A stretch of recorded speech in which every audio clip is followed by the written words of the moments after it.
Ya. Nah, dalam hal ini Bang Egy secara profesional tetap mengikuti persidangan. Ya. Persidangan mereka kena 4 tahun juga.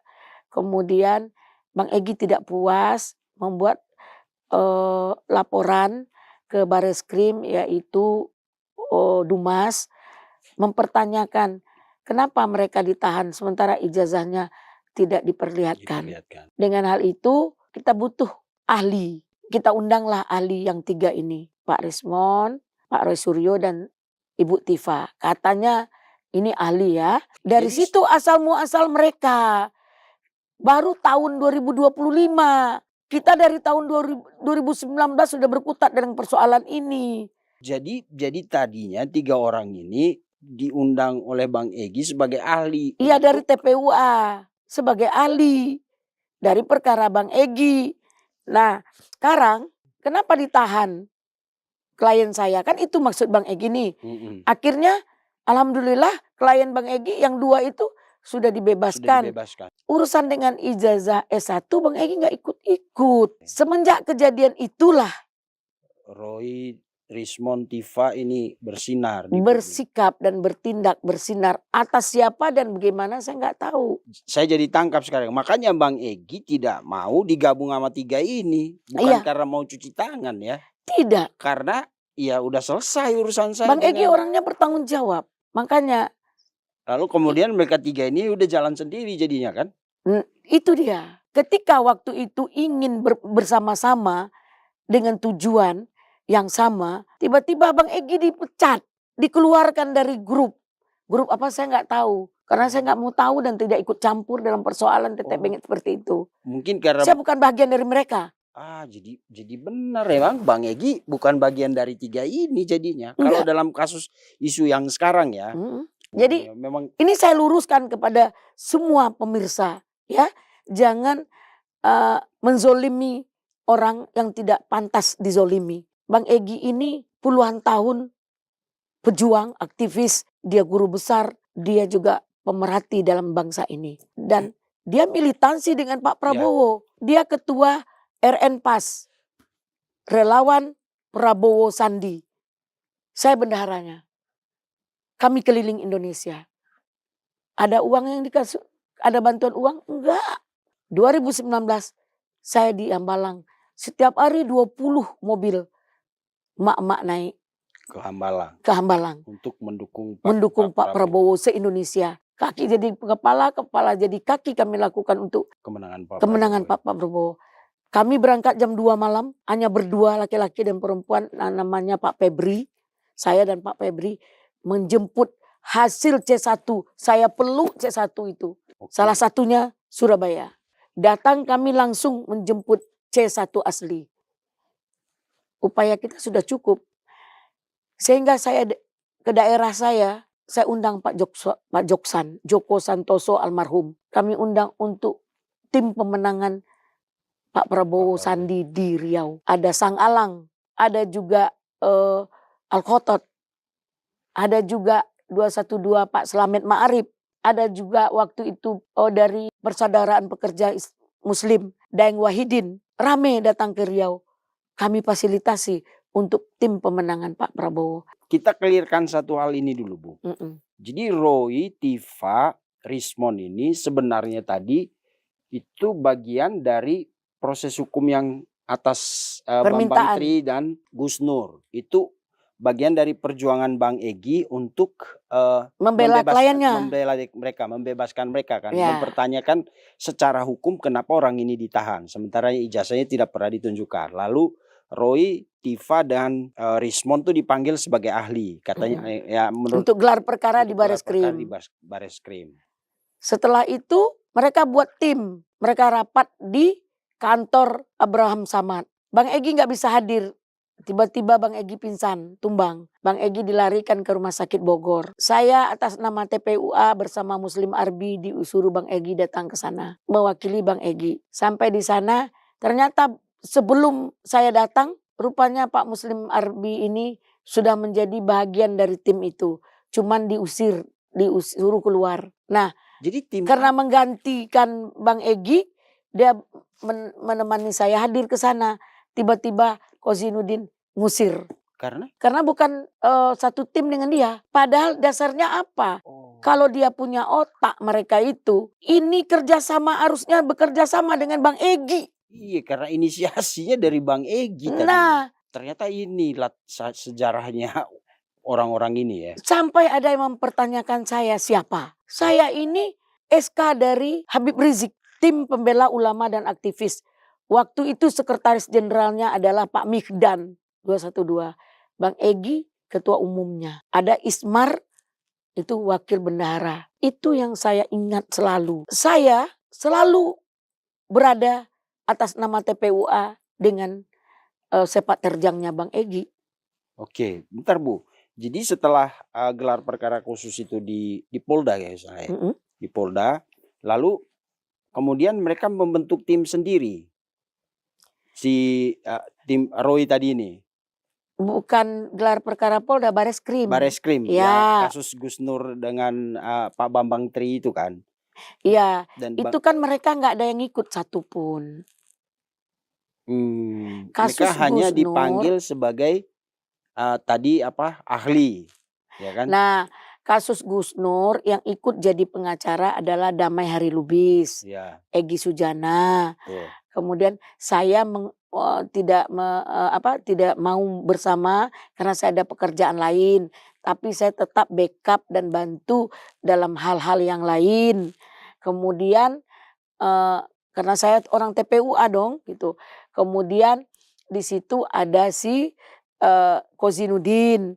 Kozinudin di perjalanan dia tidak disenangin lagi oleh Bambang Tri. Makanya yang maju untuk melaporkan di Mabes itu, Dumas itu adalah Bang Egy yang bersamai Rizal, ada Azam Khan. Kita tidak boleh menafikan orang. Jangan tidak hargai orang, perjuangan orang juga kita hargai sekecil apapun. Saya begitu, nggak pernah saya sirik sama orang. Oke, jadi kepentingan awalnya ini untuk menyelamatkan Bambang Tri dengan si Gus Nur. Ya. Lalu Bang Egy minta Roy Suryo, Tifa sama Rismon sebagai ahli. Ya, itu. Pakar. Ya, pakar. Lalu terjadilah gelar perkara. Setelah gelar perkara, mereka kemudian bikin tim sendiri. Nah, di gelar perkara itu fungsi mereka nggak ada. Karena tidak dilihatkan ijazah. Akhirnya gelar perkara itu walk out Bang Egy-nya. Oke. Nah, kemudian gelar perkara itu di SP3. Oke, Dumas yang di Mabes Bang itu kan? Egy itu SP3. Karena menurut pendapat hukum dari koordinator kita yaitu Al-Katiri, ini kurang tepat. Dia buat menyurati Warsidik dan Propam. Karena tidak puas dengan gelar perkara tersebut. Tidak ada berkutat tentang persoalan lain. Sampai kami tiba-tiba dilaporkan oleh Pak Jokowi. Kami tetap menarasikan hukum tentang Bang Egy. Bang Egy sakit, bagaimana pembelaan Bang Egy. Tetap berkutat dengan klien kita. Kita nggak tahu mereka itu menjadi sebuah grup protes ijazah S1. Mereka itu Roy Suryo, Tifa, Rismon. Iya, termasuk. Ya. Dalam hal ini mungkin ya kita harus hargai mereka punya keahlian. Tapi apakah sudah tepat? Kayak si Tifa merasa ahli. Nanti dapat ahli yang benar melawan dia. Oh, saya siap di penjara. Kita boleh dong berjuang tapi jangan konyol. Bentar Bu, jadi saya clearin dulu. Jadi tadi awalnya misinya adalah membela Gus Nur dengan Bambang Tri. Tiba-tiba dalam perjalanan jadi pecah ini, mereka memisahkan diri lah ya. Bukan lagi isu Bambang Tri dengan Gus Nur, tapi mereka udah isu ijazah Pak Jokowi yang mereka pastikan loh, bukan duga loh. Kalau dari pernyataan mereka kan, mereka pastikan itu palsu. Lalu mereka membentuk grup sendiri, bertemu di kantor Pak Abraham Samad. Iya, karena saya pernah hadir di situ. Ternyata di sini tempat mereka ngumpul. Oh, begini mereka rupanya. Tapi menurut saya bagus ada tempat kita untuk rapat. Namun kok jadi ada tujuan awalnya kita, kok jadi kita yang dimusuhi. Gestur mereka dengan keberadaan kita tuh tidak baik, tidak senang. Ini bukan kasus hukum merasa terhimpit dengan publikasi ini. Berarti mereka tidak paham apa yang mereka lakukan. Mereka melakukan ini untuk publikasi doang. Siap. Sehingga narasi hukumnya terabaikan. Dan waktu datang ke kantor Pak Abraham itu karena diminta Bang Egy, Ya. mewakili Bang Egy sebenarnya kan. Karena harusnya kan yang hadir Bang Egy, tapi Ya. Bang Egy sakit, dilarikan ke rumah sakit Bogor, lalu datanglah Ibu sama Pak DHL ya. Enggak. Pak Al-Katiri. Muslim Arbi. Pak Muslim Arbi. Seorang tokoh juga. Tapi disuruh keluar sama Kozinudin. Ya, karena di sini hanya orang-orang yang bertanda tangan untuk kuasa hukum tertentu saja yang boleh di sini. Kalau kita tahu, ngapain kita hadir? Kita pikir, ayo dong bersama, ya kan? Seharusnya mereka tidak seperti itu. Karena ini awal dari kita, rangkul sama-sama. Ya kan? Kalau mereka rasanya saya ini berbeda dengan mereka, yang rugi saya dong. Karena saya butuh mereka kok dalam pembelaan, dalam gugatan. Tapi mereka membuat hal yang lain. Misi sendiri. Lari dalam konteks. Di luar konteks. Di luar konteks. Awal kita kumpul itu iya. Makanya dia nggak nganggap kita ya nggak apa-apa. Makanya kita hormati. Saya nggak buat statement, saya nggak boncari media. Ya. Oh mereka sedang mengadakan perkumpulan sehingga Bang Egy dipecat, sehingga Al-Katiri diusir, sehingga dia tidak senang dengan Tifa dia usir. Siapa yang tidak lapor ke dia kalau statement di media dipecat? Ada begitu? Ada.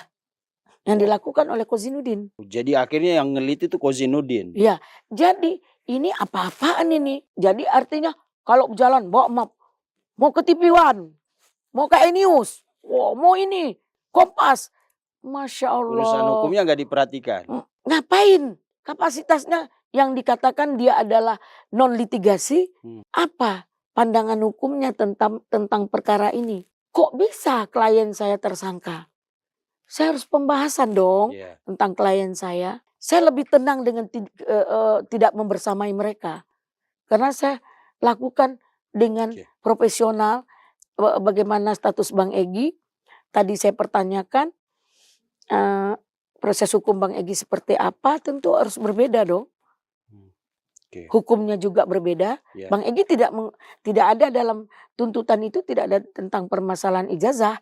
Yang 32 dan 45 berapa tuh saya nggak tahu itu mereka digugat berapa. Saya nggak tahu. Yang saya tahu hanyalah klien saya. Karena begini, seharusnya kita membersamai.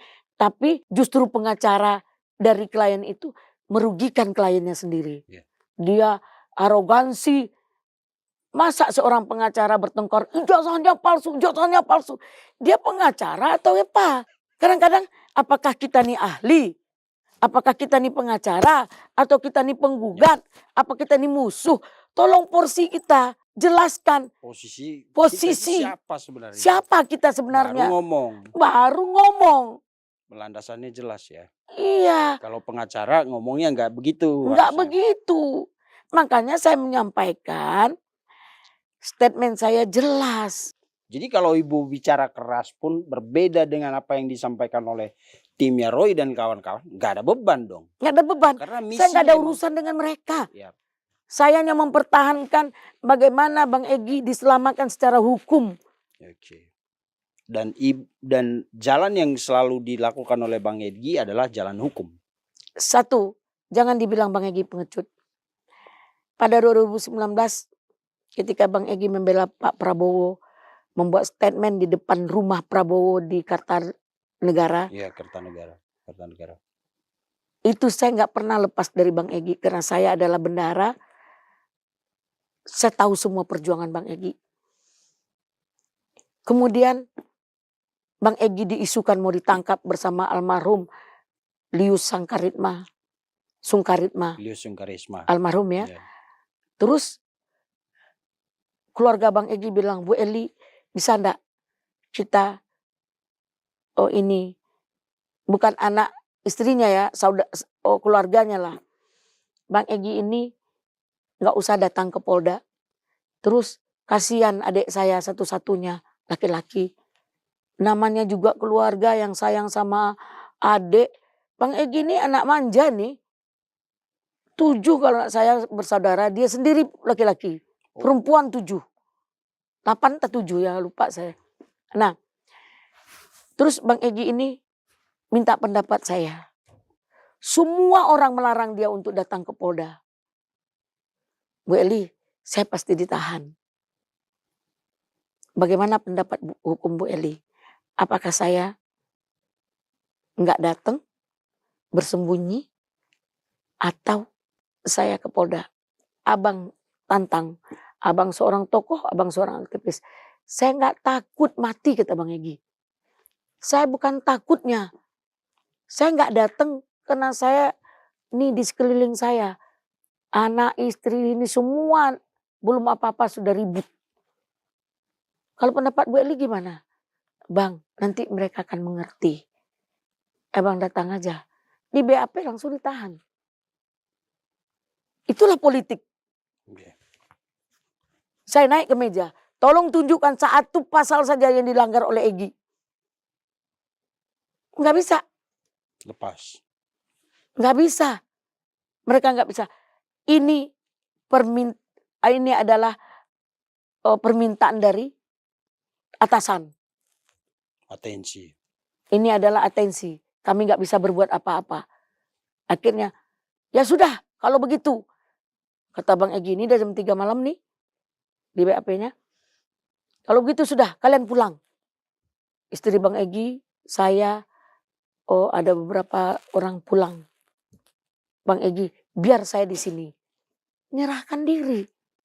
Okay. Mungkin Indonesia tahu siapa Egy Sujana. Bukan mencari popularitas. Udah lewat popularitas itu dari dia. Udah katam dia dengan politik ini. Dia aktivis. Dia si raja demo. Banyak gelar dia. Untuk bangsa ini. Menyelamatkan bangsa. Nasibnya yang belum diperhatikan oleh pemerintah. Perjuangan dia harusnya diperhatikan pemerintah dong. Pak Prabowo harus memberikan tempat untuk dia. Tiba-tiba dipecat Kozinudin. Tiba-tiba dia dipecat Kozinudin. Masya Allah. Tabarakallah. Oke.